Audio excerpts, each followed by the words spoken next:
On a besoin d'aide!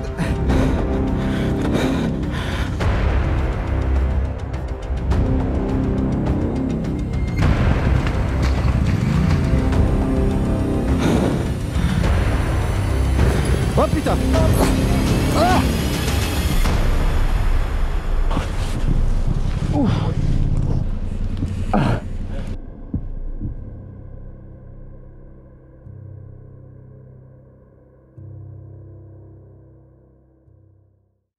Salut, c'est Greg. Si vous aimez les défis, le off-road, la folie, alors vous êtes au bon endroit. Ici, on est à l'URT, l'Ultra Rando Trail, organisé par Léandre. C'est la 2e édition et l'objectif, c'est de faire 1200 km avec beaucoup de off-road en 48 heures. Mais on va plutôt demander à Léandre de nous expliquer tout ça. Alors le concept, c'est t'as pas fait suffisamment de moto de l'année, et bah tu viens faire un week-end où tu fais 1200 bornes. Tu viens avec ta moto, hein, c'est adapté au trail, il y a des difficultés qui sont notées sur la trace. Donc comme ça, t'es pas obligé d'aller les faire, tes difficultés, tu les contournes. Après, il y a des ravitaux qui sont prévus environ tous les 100 km en eau et en nourriture. Tout ce qui est nourriture, c'est géré. Tu arrives le vendredi soir jusqu'au dimanche soir.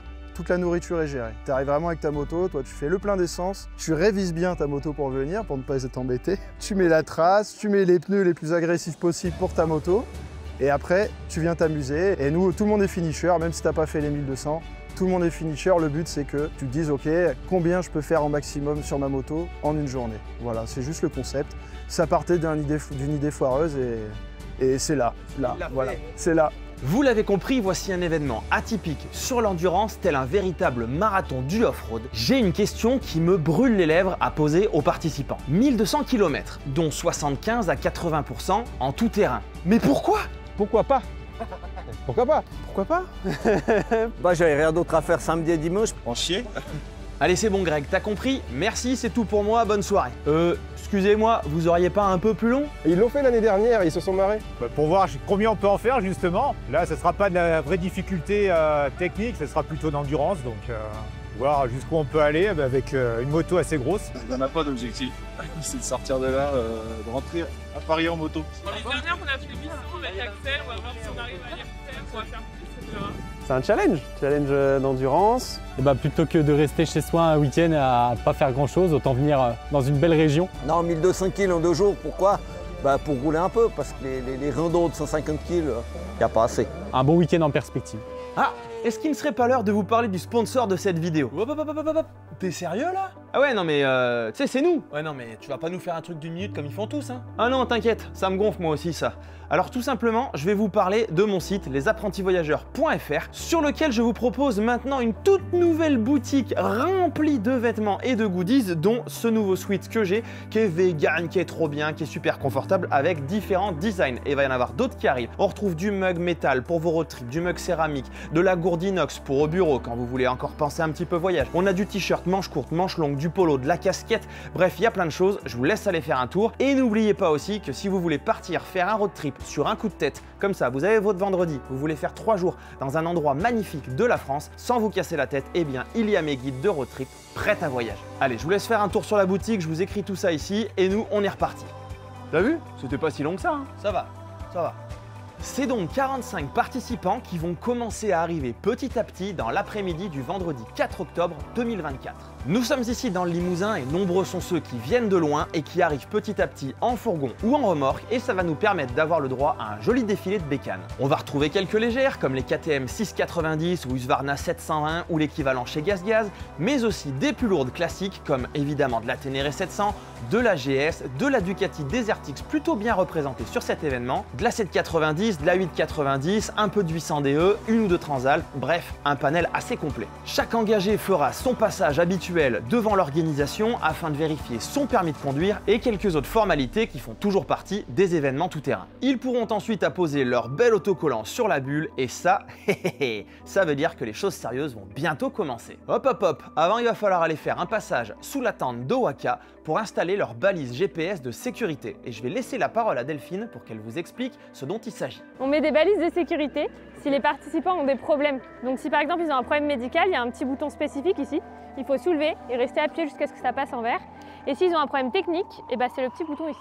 Donc voilà. Et après l'organisation va les chercher. On a le live, d'ailleurs les gens peuvent suivre le live en fait et regarder où est-ce que les participants en sont par rapport à la trace et suivre l'évolution. Il était aussi possible de changer de pneus sur place puisque le mec de Mecastor a amené une belle machine de chez Rabaconda pour faire ça. Et nous avec Tony, on a d'ailleurs la version précédente depuis bientôt 3 ans qu'on avait acheté à 2 et à coût de 60 balles le train de pneus à changer chez un concession ou un magasin, je vous garantis qu'elle est déjà bien rentabilisée. Viendra ensuite l'heure du briefing de Léandre qui en profitera pour rappeler toutes les règles de sécurité, de bonne conduite dans les chemins, de respect du code de la route et des autres usagers. Et il en profitera une dernière fois pour préciser qu'il ne s'agit pas d'une course, mais bien d'un événement pour venir se faire plaisir et se challenger. L'excitation commencera à monter et fera même péter les plombs en plein briefing, mais Léandre étant un garçon plein de ressources, il trouvera une solution pour terminer le briefing et pour préciser qu'il va y avoir des barrières horaires. C'est-à-dire que si vous arrivez après un certain timing à un checkpoint, qu'on va appeler les CP tout au long de cette vidéo, eh bien il vous sera demandé de rejoindre le prochain par la route afin de rattraper du temps pour pouvoir continuer sur la trace. Oui, parce que déjà qu'il y en a qui vont arriver à 23 h, alors on va éviter d'aller au-delà de ce timing, parce que je vous rappelle qu'entre les deux journées, même si ça va pas durer plus de 4 heures, il faudra quand même essayer de dormir. Voilà, ça c'était avant le départ, tout le monde était encore en forme et avec de beaux sourires.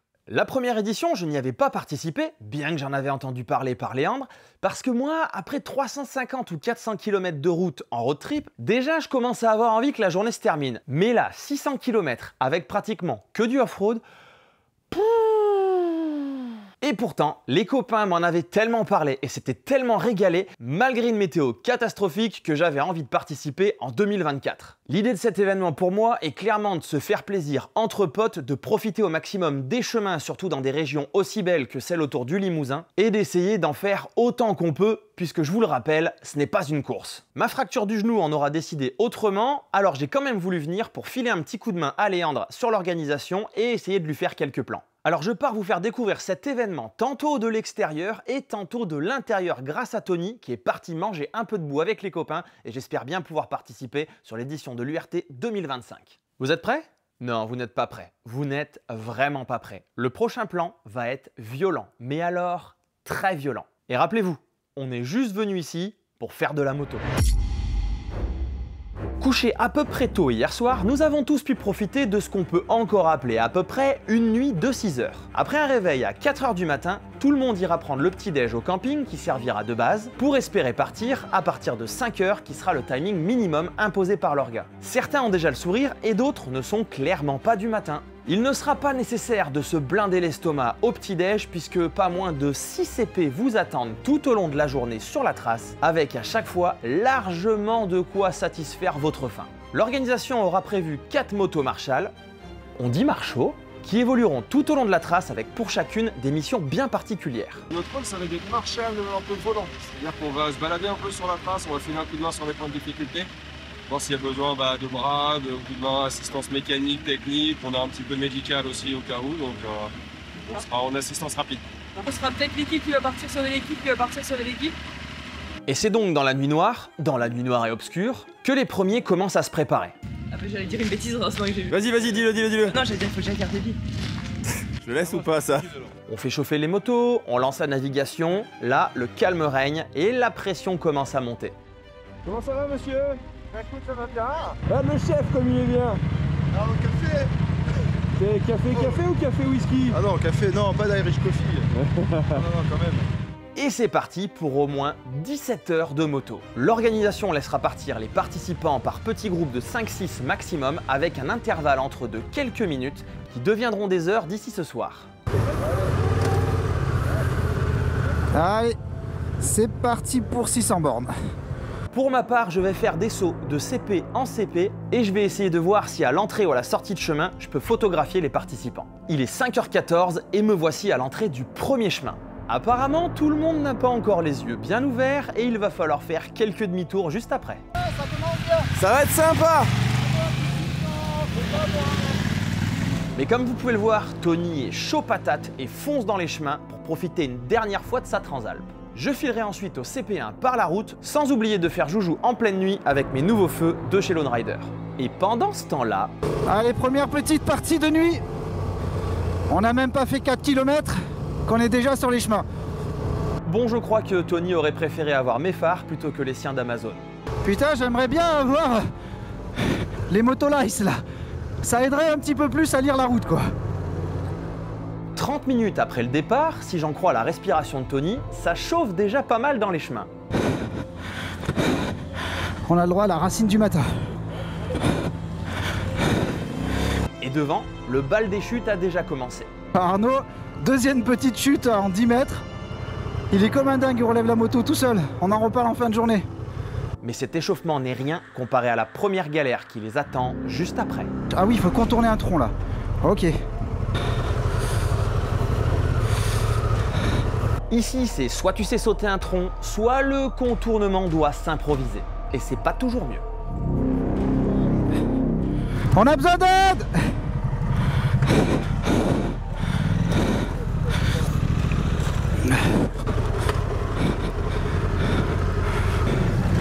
Oh putain!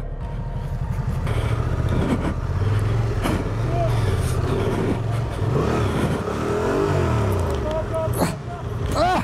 2, 3. Bout, feuilles, tronc, racines, le décor est posé.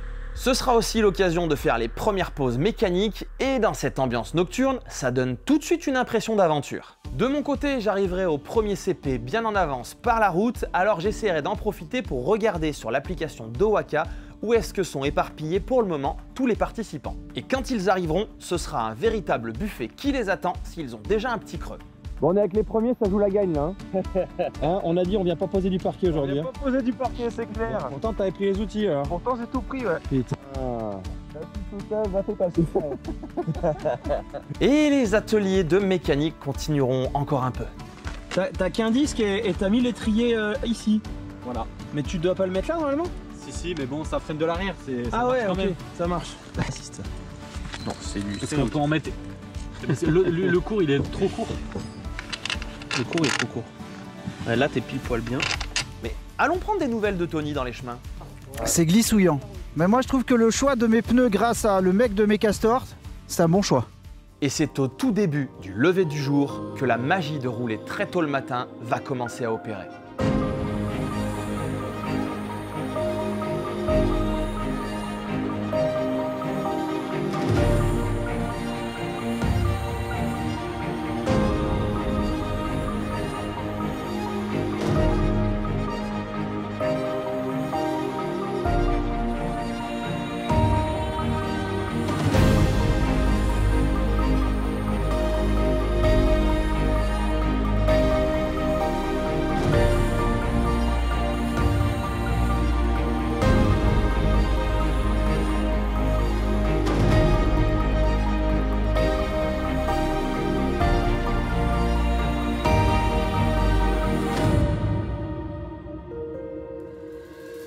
« 8h45, le groupe de Tony vient seulement de passer le premier checkpoint.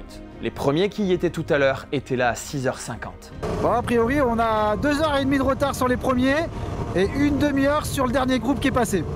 Durant tout le week-end, j'ai entendu beaucoup de groupes me dire qu'ils ont aidé beaucoup de monde à passer des difficultés, parfois pendant plus de 40 minutes, et qu'ils se sont épuisés à faire ça, sans avancer du coup sur la trace. Je me dis que peut-être dans ces cas-là, on pourrait se donner une règle, de n'aider que 2-3 motos qui s'arrêteraient juste au-dessus, qui béquilleraient et qui reviendraient afin d'aider les suivants. Ou tout simplement de se dire que comme on est dans un groupe, on fait passer son groupe et le groupe suivant s'aidera à passer. Sinon, à mon sens, au-delà des difficultés amenées par les conditions météo et parfois du terrain, je pense qu'il devient clairement impossible d'envisager de faire les 1200 km. Et pourtant, c'est bien l'objectif de cet événement unique. On est un peu trop nombreux dans notre groupe, du coup on n'avance pas. Bon, d'être nombreux, on n'avance pas, mais d'être nombreux, on se fatigue moins. Bon, mais le Limousin, ce n'est pas que de la boue en pleine nuit. C'est aussi de belles pistes sélectionnées minutieusement par Léandre.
Ça y est, là, on commence à être un bon rythme. On est 5. C'est vraiment pas mal. Franchement, Greg, t'aurais kiffé.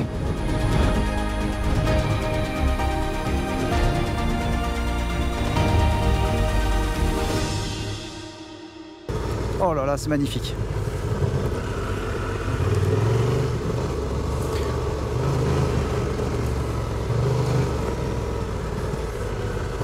Oh là là, c'est super beau. Pour ma part, je serai en train de prendre des nouvelles du groupe de tête au Checkpoint 2. Bonjour. Jetez-moi le café dans le casque. Tiens, tiens, lève la tête, lève la tête, lève la tête. Comment est la météo du moral du pilote? Très bien, très bien. Très bien, les conditions sont meilleures que l'année dernière. Les difficultés sont plus dures que l'année dernière. Mais il fait beau, alors on est content. Messieurs, qu'est-ce que ça dit? Bienvenue au CP2. On a chié un peu. C'est vrai? La première difficulté, elle était facile.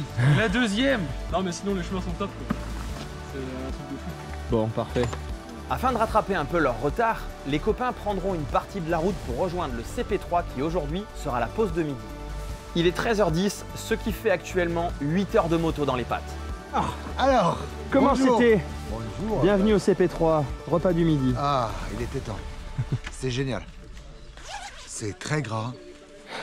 Très très gras. C'est génial, c'est génial. Franchement, un peu gadou au début, mais par contre, après, il y avait du roulant, tout ce que tu aurais kiffé en fait. Vraiment top. Top, mais par contre, roulant gadou aussi. Ouais, mais m'explique pourquoi vous êtes si tard et que vous avez dû couper. Pas à comprendre.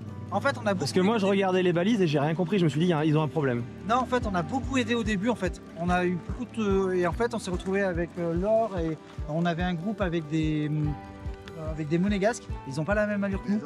Et une fois qu'on les a perdus à un moment, et en fait, on avait un rythme qui avançait beaucoup plus. Et puis ils reprendront la route pour peut-être environ 10 heures de moto. Et pour le moment, sous un beau ciel bleu comme on n'en fait plus en France en 2024. Ils enchaîneront avec des chemins typiques d'ici, en pleine verdure, mais parfois parsemés de petits passages coquins comme dit Léandre.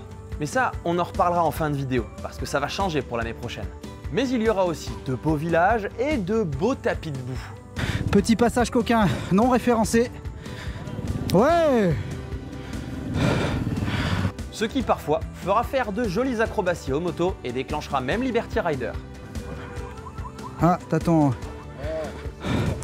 T'as fait quoi mon petit Jean-Phi?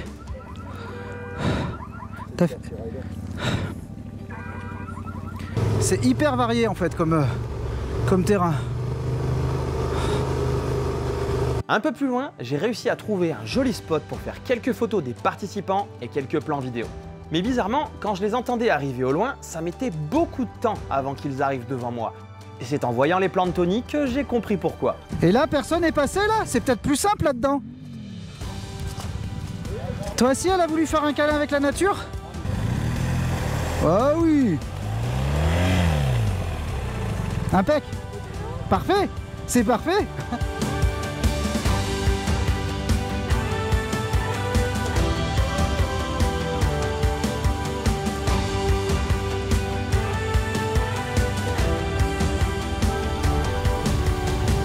Il est 17h. Bon, 17h moins 2. Et il nous reste 231 km à faire.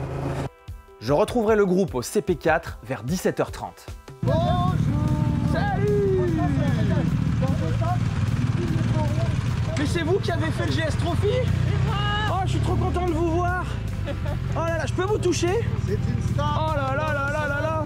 Oh là là, regarde ça! En chair et en or! La barrière horaire va leur imposer de rejoindre le prochain CP numéro 5 par la route pour pouvoir ensuite continuer les 2 sections qui restent. Enfin ça, c'était le plan. Mais pour le moment, ça me permettra de ne plus rouler seul et je vais les suivre sur cette belle portion de route. Et honnêtement, sur ce passage, il n'y avait pas grand chose à rejeter pour que ce soit absolument parfait. De beaux paysages, des routes qui tournent dans tous les sens et clairement une envie qui s'installe de vous préparer un guide de road trip prêt à voyager là-bas du côté du Limousin, du Cantal, de la Creuse et vous verrez qu'on va faire tomber pas mal d'idées reçues, y compris les miennes qui y sont tombées ce week-end.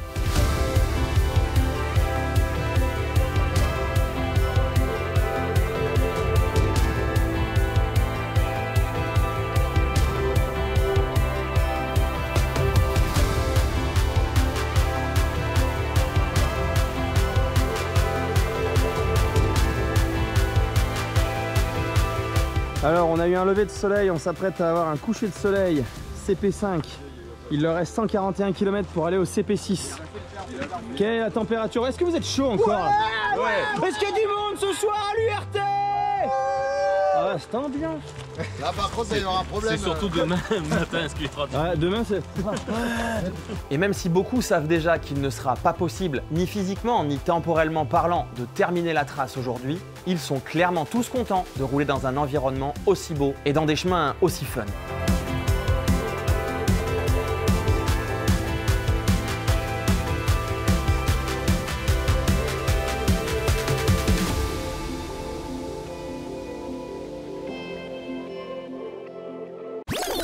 Bon, retour à la réalité, car ce qui les attend immédiatement après, ça va être...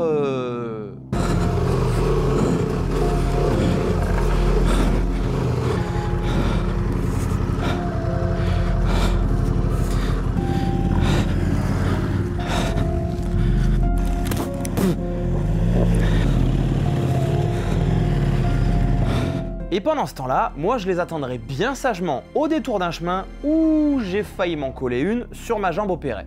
Vu d'en haut, c'est très beau. Mais de l'intérieur, c'est une autre histoire. Oh putain.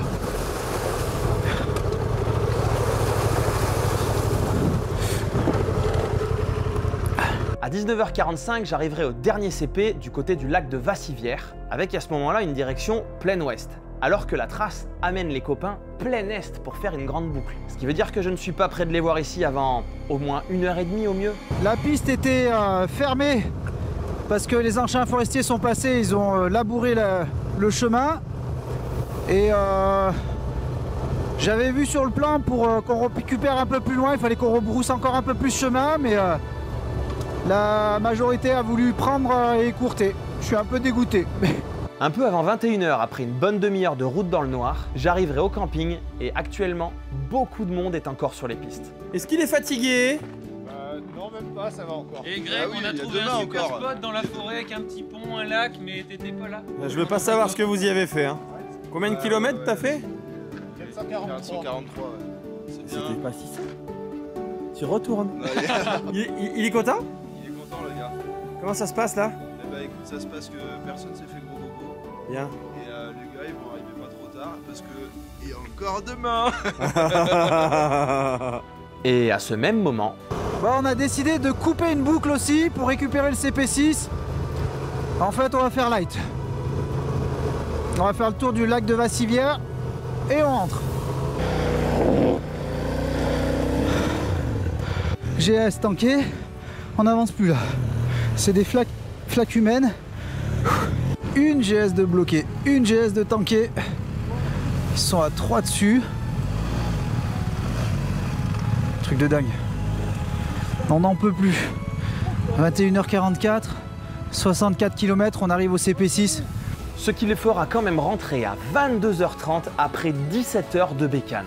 Et il faut croire que du côté de Tony, la fatigue n'est toujours pas encore installée. Enfin, sauf au niveau des suspensions. Putain, c'était bon, mec. T'es pas cuit là? Borne, mais putain, c'était bon. T'es pas cuit là? Ah, c'était chiant sur la fin, si quand même un petit peu. Ça tire dans les poignets, j'ai des trucs... C'est mon record sur ah bah là oui. Moto. Ah bah Je sais oui. pas combien de temps, on est parti à 5h ce matin, c'est 22h. Bah ça fait 17 heures. Pour l'instant, ça... 17h sur 24. Bah ouais, c'est ça. Oh la vache. Voilà. Non mais c'est l'histoire sans fin le machin. Tu regardes ton machin pour savoir combien de kilomètres il reste, c'est l'histoire sans fin. Et il y a demain. Ouais, c'est ce qu'on dit. Entre le temps de manger et le prochain réveil à 4h du matin, l'idée actuellement est d'essayer d'aller dormir au maximum. Alors c'est très rigolo parce que j'ai l'impression qu'on est comme hier soir, que j'ai pas bougé de place en fait. C'est la même luminosité, il y a juste plus de gens.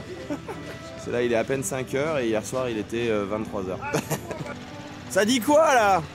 T'as dit qu'on est fatigué mais on va rouler quand même. Est-ce que t'es motivé?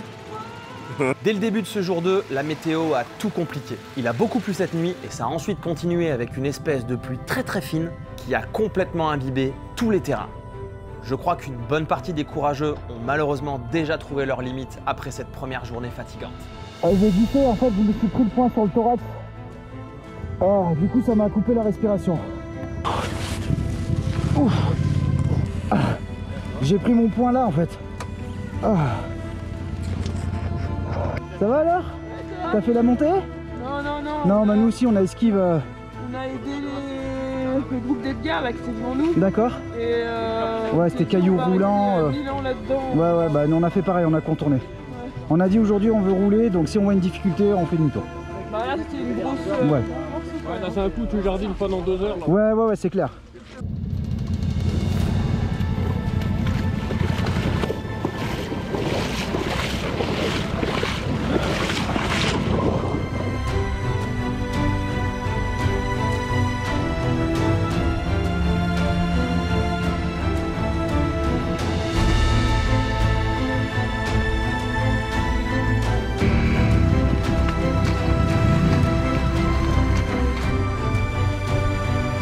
Vous voulez qu'on aille direct au CP4?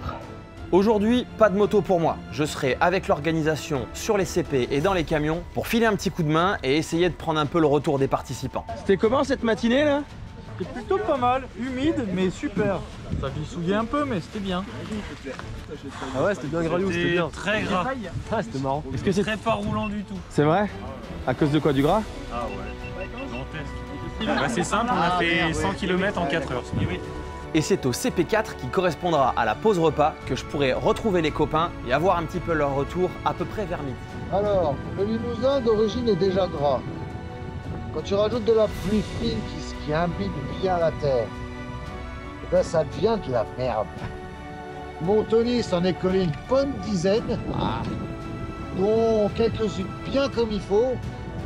Donc moi j'ai fait 2 posées et là on en a plein les. Toi t'es rigole toi. Oui toujours. Non pas toujours. Toi qui regrettais ta vie ce matin au CP1. Non ça va. Ça va, j'ai froid, j'ai faim. T'as plus de frein chef? Trop peur. T'as quoi comme moto? Voilà non, il marche très bien le frein. Qu'est-ce que tu racontes toi? Il paraît que t'es tombé 100 fois. Ah ouais. T'as la tête du mec qui va pas refaire de la moto après là. Ah si, je vais y retourner. Ouais. T'as vu tes yeux? Vous voulez? J'ai un petit coup de pompe. Et eux ils l'ont eu hier, moi je l'ai aujourd'hui. Mais c'est un peu dur là, j'ai vraiment mal aux côtes. Dès qu'il faut se lever ou s'asseoir, c'est tendu. On ne va pas se mentir, enchaîner 17 heures de moto la veille en tout terrain dans des conditions pas faciles avec moins de 4 heures de nuit avant la deuxième journée, eh bien disons que ça laisse certaines traces sur les bonhommes. Le groupe des copains va donc faire seulement une partie de la trace et certains autres feront pareil, ce qui, je vous le rappelle, est déjà colossal pour le commun des mortels qui n'est ni enduriste ni grand sportif. Personnellement, je pense que j'aurais craqué bien avant eux avec autant de boue au sol. Seulement 2 participants auront réussi à faire la totalité de la trace avec 1200 km au compteur et quelques autres auront fait au-delà des 1000 km, ce qui est déjà incroyable. Et comme dit Léandre, même ceux qui en ont fait ne serait-ce que 600 dans de telles conditions, waouh, chapeau. Il est donc temps d'aller recueillir leur retour à la fin de cette URT 2024. C'était bon et c'était humide. On a tout, on a même fait toutes les stations-service et aujourd'hui on a même fait le Belvédère qui est tout en haut sur la trace. Objectif atteint, j'étais venu avec l'objectif là. Je t'avoue que ce matin au départ avec la pluie, bah, s'il pleuvait toute la journée, ça aurait été un peu rude. Ça va qu'il y ait une belle éclaircie sur une grosse partie de la journée au final et que ça reprit qu'en fin de journée quoi. Sinon, 21h, on est à 16h15 de bécane. Pas mal. Voilà, je la pose, je la range, je la ramène à KTM, comme ça ils se démerdent avec et puis c'est tout. Vas-y, reprends là, c'est bon. Bah, l'année prochaine on remet ça, ouais, carrément. Très bien, quelques gouttes, on n'a pas besoin de remettre la combi pluie. Tout bien, tout bien. Léandre, il a même réussi à organiser la météo cette année. Et le seul truc que j'ai à dire, si ça doit passer, c'est merci à des gens comme Léandre, merci à tous les bénévoles. Parce que sans eux, on n'a pas d'événement, on roule pas, on se fait chier à la maison comme des cons à se demander où on va aller. Donc grâce à ces gens-là, on peut rouler, on peut se faire plaisir, dans la bonne humeur et sans prendre de risques. Vers 22 h aura lieu le repas de clôture. La fatigue est bien présente, mais les sourires seront sur tous les visages. Allez, on va se poser tranquillement pour faire une petite conclusion dans laquelle je vais vous parler de mon retour sur cet événement pour voir si ça peut vous intéresser, puisque j'ai pu avoir une vision de l'intérieur par les copains pendant tout le week-end et une vision un peu plus du côté organisation quand je suis allé filer un coup de main. Mais juste avant, un petit point sur la deuxième journée. Vous avez vu que dans la vidéo, c'est très raccourci, tout simplement parce qu'il y a eu de la fatigue qui s'est installée. Alors attention, on va en reparler tout au long de cette conclusion, l'événement n'est pas infaisable, on est bien d'accord. Si tout avait été sec, ce qui cette année est clairement impossible nulle part dans le pays, voire dans le monde, eh bien ça n'aurait pas été la même. À tel point que certaines difficultés, dont on va parler aussi, qui étaient notées et que Léandre avait vu avec Gaël pendant les recos, devenaient parfois moins difficiles que ce qui n'avait pas été vu comme des difficultés, mais qui l'était devenu à cause de la pluie et de la météo, avec par exemple des bourbiers incroyables. C'est la raison pour laquelle vous n'avez pas beaucoup de plans dans les chemins de la deuxième journée, puisque les copains ont fini par couper en fin d'après-midi, mais avec un retour d'expérience, on en parlera de quelques conseils à suivre pour le réussir peut-être l'année prochaine. Dites-vous bien que quand on appelle ça un URT, faut voir ça évidemment comme un Ironman quand on va faire de la course à pied ou comme un marathon. On est sur la longueur. Il va falloir essayer de optimiser toutes ses chances selon sa condition physique et surtout son niveau. Par exemple, moi qui n'en ai pas beaucoup, je vais m'épuiser bien plus vite que quelqu'un qui a l'habitude de rouler. Et évidemment, quand on se laisse prendre au jeu et que la première journée, on voit une météo qui était plutôt magnifique par rapport à la deuxième journée où tout le monde savait que la pluie allait arriver, ce qui se passe, c'est que les gens ont essayé de profiter au maximum de la première journée de roulage et au détriment de la deuxième. C'est ce qui explique un petit peu cette grosse différence au niveau des images. Pour autant, est-ce que l'événement est bien? Ah, ça oui. En fait, aujourd'hui, c'est de plus en plus difficile de rouler dans les chemins. Et tout le monde ne sait pas organiser ça. Les événements sont donc une superbe opportunité d'y arriver. Et là, ce que Léandre a concocté, avec une reconnaissance de plus de 2000 km de pistes dans 5 ou 6 départements autour de chez lui, dans le Limousin, pour en proposer 1200, enfin 80% de 1200, donc pratiquement 1000 km de chemin, waouh! Là, je peux vous dire que vous avez vraiment de quoi rouler et de vous faire plaisir. Et pour avoir participé à différents événements depuis 2-3 ans, je peux vous garantir que Léandre a une organisation sans faille. Déjà, chose que j'adore, une fois que vous arrivez, vous n'avez pas de repas à gérer. Et ça, c'est super agréable. Il n'est pas question d'amener son petit sandwich, d'aller manger ou se faire chier à la boulangerie. Non, tout est prévu du vendredi soir jusqu'au dimanche soir, vous êtes pris en charge. Quant à ce qu'il y avait sur les checkpoints, c'était un festival de barres de céréales, de madeleines, de saucissons, de babybel, de pommes potes, de jus d'orange, de café. Il y avait absolument tout ce qu'il faut pour se refiler de l'énergie, pour s'enlever une petite fringale ou un coup de mou et refaire monter un petit peu le taux de sucre. Mais de toute façon, il y a 6 checkpoints qui vous attendent en tout, alors vous n'êtes pas prêt de crever de faim ni de soif. Au niveau de l'hébergement, on était dans un camping que Léandre connaît et avait déjà reconnu et testé plusieurs fois et qui est tout à fait apte à recevoir des motards, à les faire dormir et à les nourrir. Et pour ça, c'était absolument parfait. Au niveau de la région, des paysages, des traces, il n'y a rien à dire non plus, c'était d'une grande qualité, tout le monde s'est régalé.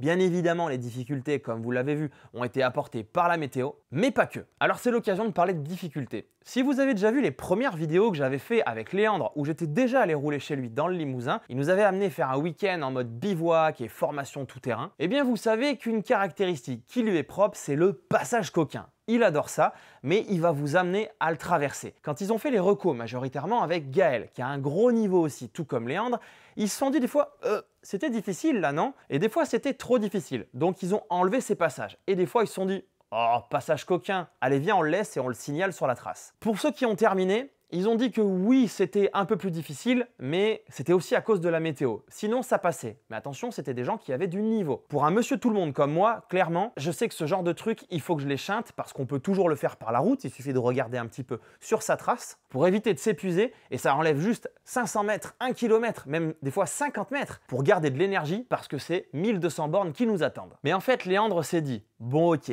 je suis un peu taquin, j'aime bien mettre des passages coquins, ça pimente le truc, sauf que ça, c'est une réflexion qu'il a eue pendant l'événement, ce serait l'idée d'un autre événement, mais pas de cet événement. Sur un marathon, on va pas rajouter du franchissement, du saut de haie ou de la montée à la corde. On va plutôt viser l'endurance. Alors l'année prochaine, les passages coquins, les passages difficiles ne seront pas prévus. Ou alors, il y en aura peut-être quelques-uns, mais cette fois-ci, ils seront posés sur la carte avec pour consigne de les éviter ou d'y aller que si vous vous sentez. Alors sachez que cette année, c'est un peu le mot qui a été donné aussi. Sauf que, vous savez comment on est. Soit un coup d'ego, soit un coup de défi, de tentation. Allez, on a envie d'aller voir. Et puis on est dans un single. On peut plus faire demi-tour. Donc maintenant, il faut le passer. Sauf que on s'épuise une demi-heure, 40 minutes, 1 heure. On relève 10 fois la moto et on met peut-être en péril nos chances de réussir pour la totalité de l'événement. Donc c'est aussi peut-être une consigne qu'il faudra vous donner, mais en tout cas, il y en aura moins, ou alors ils seront sur une petite trace annexe, pas sur la principale, et si vous le voulez, eh bien vous irez le chercher, et vous savez que ça peut passer, mais que si vous avez du niveau. Toutefois, la météo, vous l'avez vu, peut compliquer les choses puisque même en plein mois d'août, s'il n'a pas plu depuis des semaines, dans le Limousin, on trouve encore des piscines et des bourbiers. C'est la raison pour laquelle Léandre a recommandé de mettre des vrais pneus. Par exemple, absolument pas ça. Ça, c'est les STR qu'il y a d'origine. Parce que clairement ça débourre jamais dans la boue, ça n'avance pas, ça devient un slick et c'est pareil que sur la neige. En revanche, pour ceux qui avaient monté des pneus enduro, comme le fameux Michelin Trekker, ou encore des enduro médium, où j'ai entendu aussi parler d'un Rebelle que Gaël recommande fortement. C'est la personne qui a fait des recos avec Léandre sur une World Raid, donc autant vous dire qu'on est sur une grosse moto. Mais aussi ceux qui étaient chaussés sur la Transalp de Tony, recommandés par le mec de Mecastor, qui sont des motos enduro quelque chose, il vous le dira si vous lui demandez. Et Tony m'a dit que c'est la première fois de sa vie qu'il se sentait aussi à l'aise alors qu'il y avait un terrain qui était beaucoup plus difficile que ce qu'on a eu connu, et ce grâce aux pneus. Et si à ça vous ajoutez une bonne pression, pas dans la bouche, hein, dans les pneus, vous mettez toutes les chances de votre côté. Niveau ambiance, c'était vraiment sympa. Déjà parce que l'organisation était très bien, ce qui s'est ressenti sur les participants qui se sont juste laissés couler et qui ont pu rouler sans penser au reste, mais surtout parce que ça a attiré une clientèle qui n'était pas là pour faire la compétition, mais seulement pour se régaler. Et même ceux qui étaient là pour gagner, puisque ça reste quand même un défi à la base, étaient des mecs super agréables avec qui on a pu échanger, discuter de leurs galères, de comment ils ont fait pour réussir, et ça fait vraiment plaisir. Petite info pour ceux qui se disent que, peut-être comme moi, c'est un peu trop pour l'année prochaine. Eh bien, sachez que Léandre a déjà en tête de faire un half URT.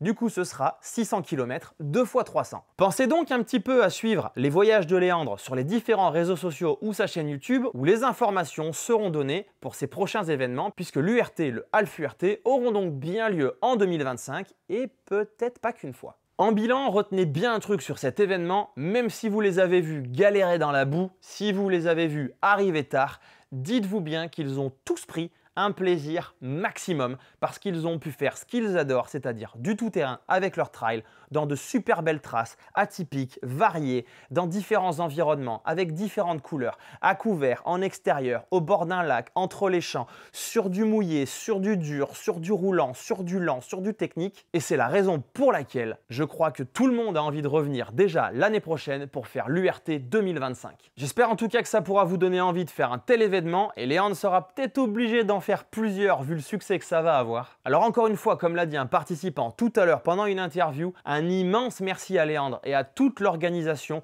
tout le staff qui était aussi avec lui et qui a géré les checkpoints, le déplacement de la nourriture, de l'assistance, les marshals qui sont venus aussi aider. Merci à eux parce que sans eux, il n'y a pas d'événement et sans événement, on ne peut pas facilement, juste en s'inscrivant, profiter et manger des kilomètres de piste comme on aime, sans se prendre la tête, sans faire des recos nous-mêmes à 300 km de chez nous et juste en venant avec la bécane et en venant profiter. Allez, moi je vous dis à bientôt et on se retrouve dans une prochaine vidéo.